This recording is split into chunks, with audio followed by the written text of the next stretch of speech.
আপনার বেটি বাড়িতে নামাজ পড়ছিল, আপনার স্ত্রী এসে দাঁড়ালে তার ডান পাশে দাঁড়াবে। আপনার মা অর্থাৎ তার দাদি সে নামাজ পড়তে দাঁড়াবে, সে কোথায় দাঁড়াবে? বাম দিকে। তার মানে বোঝা যাচ্ছে নারী কোনোদিন আগে বেড়ে ইমামতি করতে পাবে না। তাহলে এই জায়গাটাতে নারী পুরুষের একটু ডিফারেন্স হলো না? পুরুষ আগে বেড়ে যাবে, নারী কাতারের মাঝখানে দাঁড়াবে। নাম্বার 2, মহিলা ইমামের ভুল হয়ে গেল, কি করবে? তালি মারবে, তাই না? পুরুষ ইমামের ভুল হলো, কি করবে? সুবহানাল্লাহ বলবে। তাহলে নারী আর পুরুষের একটু ডিফারেন্স হলো কি হলো না? হলো। চলুন আর দুটো একটা ডিফারেন্স আপনাকে দেখাই। একজন মহিলা পর্দার আড়াল থেকে আল্লাহ নবীর কাছে হাতে একটা কোরআন মাজিদ নিয়ে হাত বাড়িয়েছেন। আল্লাহ নবী সাল্লাল্লাহু আলাইহি ওয়াসাল্লাম বলছেন, এই তোমার হাতটা কি মহিলার না পুরুষের? পর্দার আড়াল থেকে আল্লাহ রসুল বুঝতে পারছেন না? ইমরাতান, বলো এই হাতটা কি পুরুষের না নারীর? তখন মহিলাটি পর্দার আড়াল থেকে বলছেন, আল্লাহ রসুল আমার হাতটা নারীর, অর্থাৎ আমি একজন নারী। বিশ্ব নবী তখন বলছেন, তুমি যখন নারী তাহলে তুমি হাতে একটু মেহেন্দি পড়তে পারতে, তাহলে আমি দেখে বুঝতে পেরে যেতাম যে এটা মহিলার হাত। তার মানে মহিলা মেহেন্দি পড়তে পাবে, পুরুষ পাবে না। পৃথিবীতে একটা কাপড় পাওয়া যায় যেটা রেশম দিয়ে তৈরি করা হয়, এই রেশমের কাপড় পুরুষের জন্য হারাম, হারাম, হারাম, চলবে না। নারী পড়তে পারে। সোনার অলংকার পুরুষ পড়তে পারে না। এই চেক করে দেখুন, সব শ্বশুরের দেওয়া আংটি পরে বসে আছে না? নেই? আছে, চেনও আছে।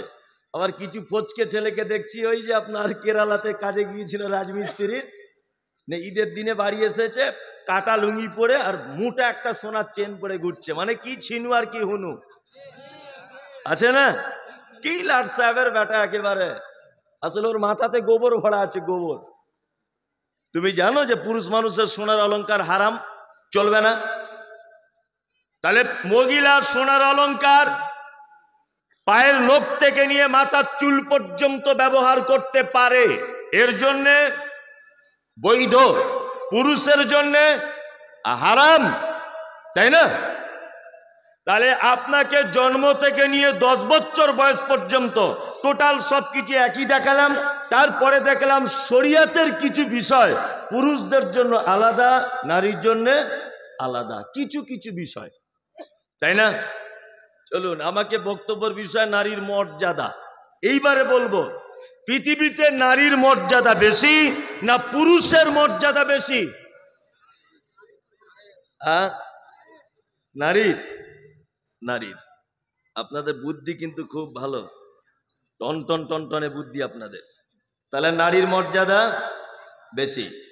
শুধু নারীর মর্যাদা বেশি নয়, আল্লাহ যে মর্যাদা দিয়েছে আলাদা, নবী যে মর্যাদা দিয়েছেন ওটা আলাদা জায়গায় রাখুন।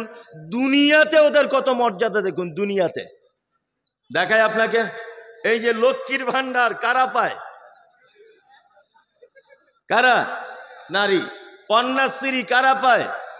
সবুজ সাথী কারা পায়? নারী, তাই না?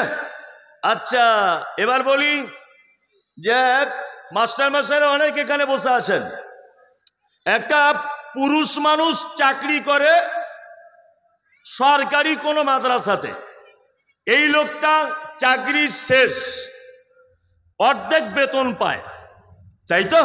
এই লোকটা মারা গেল, তার বউ আবার তার অর্ধেক বেতন পায় না? পায়। একটা মহিলা চাকরি করে, সে যদি মারা যায় তার স্বামী পাবে না। এগুলো দুনিয়ার মর্যাদা দেখুন। আরো বলি, কলকাতা শিয়ালদা থেকে বনগাঁ পর্যন্ত সাউথ এবং নর্থ এই দুটো লাইনে দেখবেন লেডিস স্পেশাল ট্রেন দেওয়া হয়েছে, হয়নি? হয়েছে। আপনি বাসে উঠবেন, ট্রেনে উঠবেন, লেখা আছে লেডিস সিট, আছে না?